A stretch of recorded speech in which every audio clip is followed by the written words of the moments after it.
అధ్యక్ష, భారతదేశంలో రాష్ట్రాల ఏర్పాటు అనేది 1952 నుంచి 56 నుంచి కొనసాగుతూ వస్తుంది అధ్యక్ష. చివరగా 2001 సంవత్సరంలో ఆనాడు అప్పుడున్న ఎన్డీఏ ప్రభుత్వం 3 రాష్ట్రాలు ఏర్పాటు చేసింది అధ్యక్ష. తర్వాత ఆ ఏర్పడ్డ 3 రాష్ట్రాలు జార్ఖండ్ కానీ, ఛత్తీస్గఢ్ కానీ, ఉత్తరాఖండ్ కానీ, ఈ 3 కూడా ఈ 2.5 దశాబ్దాలలో ఇంకా కూడా బాలారిష్టాలు అధిగమించలేదు అధ్యక్ష. ఇంకా కూడా ఒక రకంగా చెప్పాలంటే they are going through teething pains. మొన్ననే సెక్రటేరియట్ కట్టుకున్నారు, మొన్ననే అసెంబ్లీ కట్టుకున్నారు, ఇంకా కూడా బాలారిష్టాల్లో ఉన్నారు అధ్యక్ష. కానీ ఏర్పడిన మొట్టమొదటి దశాబ్ద కాలంలోనే మెరుపు వేగంతో దూసుకొని పోయిన మన రాష్ట్రం తెలంగాణ అని చెప్పి గర్వంగా ఒక తెలంగాణ బిడ్డగా నేను చెప్తా ఉన్నాను అధ్యక్ష. అధ్యక్ష, we can proudly say, all of us, cutting across party lines, Telangana is the most successful startup state of independent India, sir.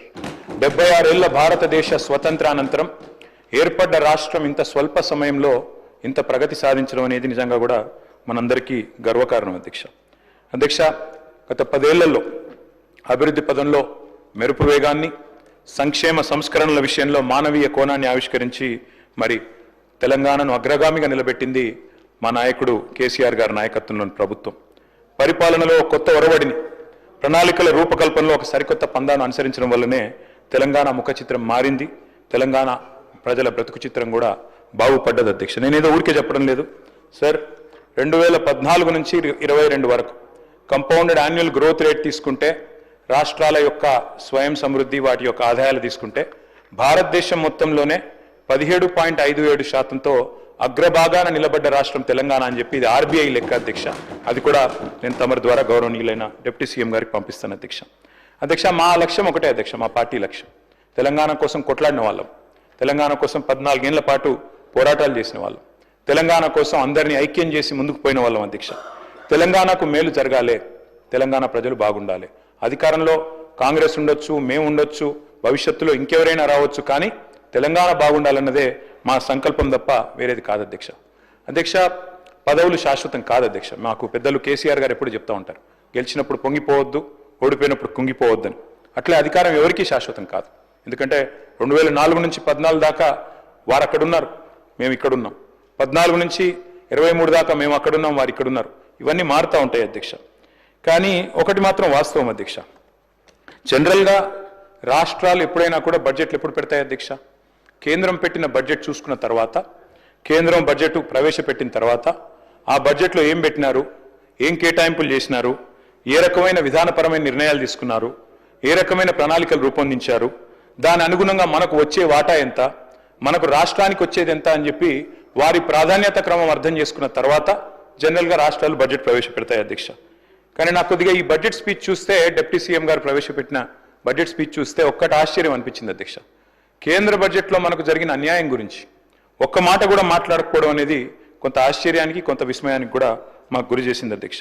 చెప్పింటే బాగుండేది. తెలంగాణకు జరిగిన అన్యాయం, కేంద్ర ప్రభుత్వం ఏ రకంగా 11 ఏళ్లుగా మనను దగా చేస్తుంది, ఈ విషయం కూడా గట్టిగా చెప్పినంటే తెలంగాణ ప్రజలకు కూడా తెలిసి వచ్చేది, బాగుండేది అనేది నా అభిప్రాయం అధ్యక్ష. అధ్యక్ష, ఒకనాడు స్వర్గీయ ఎన్టీ రామారావు గారు ముఖ్యమంత్రిగా ఉన్న సమయంలో ఆయన ఒక మాట అన్నారు, కేంద్రం మిథ్య అన్నారు అధ్యక్ష.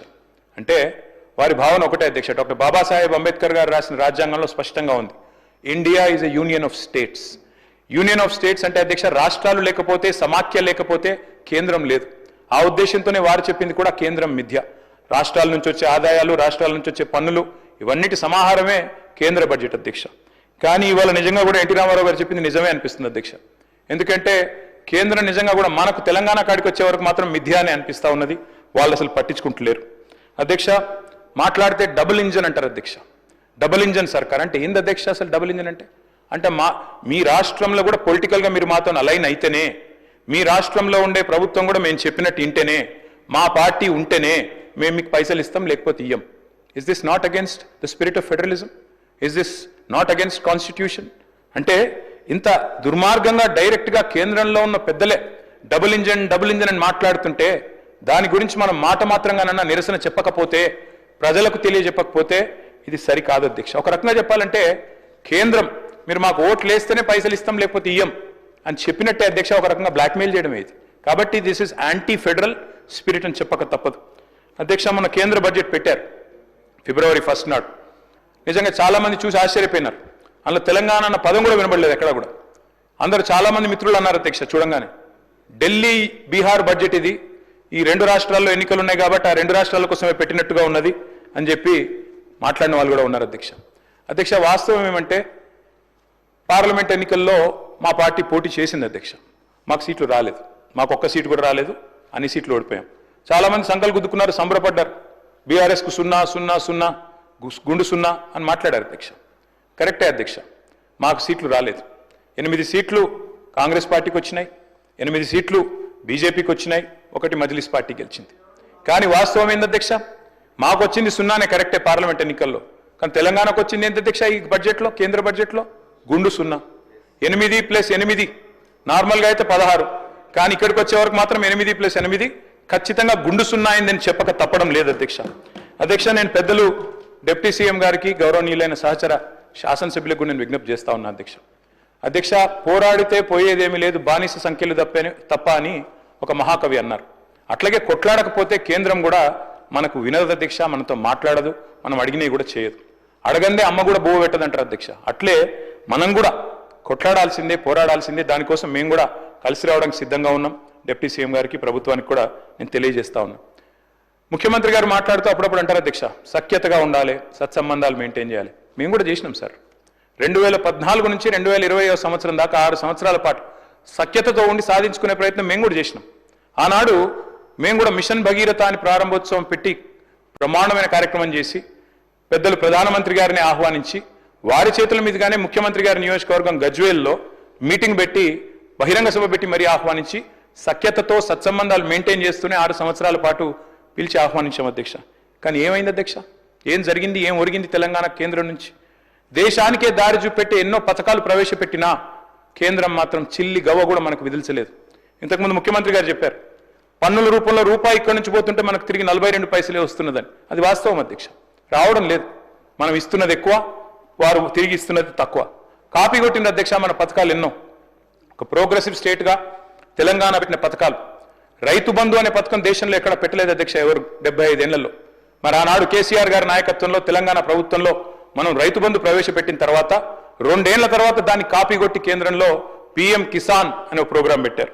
మిషన్ కాకతీయ ఆనాడు టీఆర్ఎస్ ప్రభుత్వం తీసుకొస్తే దాన్ని కాపీ కొట్టి అమృత్ సరోవర్ అనే పథకం తీసుకొచ్చారు. మిషన్ భగీరథ అని మనం ఇక్కడ పెడితే హర్ ఘర్ జల్ అని తర్వాత వాళ్ళు కూడా తీసుకున్నారు.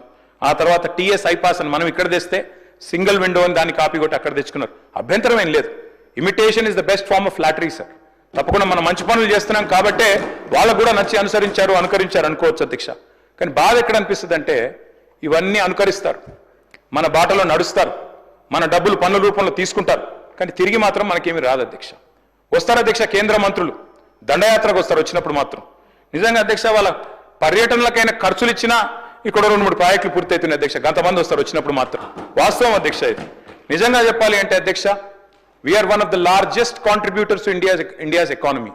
ఇంతకుముందు ముఖ్యమంత్రి గారు చెప్పారు 19% ఉన్న దక్షిణాది రాష్ట్రాలు 36% జీడిపి కాంట్రిబ్యూట్ చేస్తున్నాయని. Yes, and I'm proud.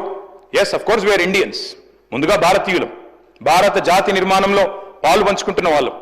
భారతదేశాన్ని సాదుతున్న రాష్ట్రాల్లో ఇవాళ టాప్ 5లో తెలంగాణ ఉండడం మనందరికీ గర్వకారణం అనే మాట నేను విజ్ఞప్తి చేస్తా ఉన్నా అధ్యక్ష. మన జనాభా ఎంత అధ్యక్ష భారతదేశంలో? హార్డ్లీ 2.8%. కానీ మన కాంట్రిబ్యూషన్ ఏంది అధ్యక్ష? 5.1% టు జీడిపి ఆఫ్ ఇండియా. మనందరికీ గర్వకారణం అధ్యక్ష. వీఆర్ ఎ బాక్సర్. 50 కిలోల బాక్సర్ 100 కిలోల కాంట్రిబ్యూషన్ ఇచ్చినట్టు అధ్యక్ష. We are punching double our weight. That is Telangana today. That is how I'm a proud Indian, I'm a proud Telangana అధ్యక్ష.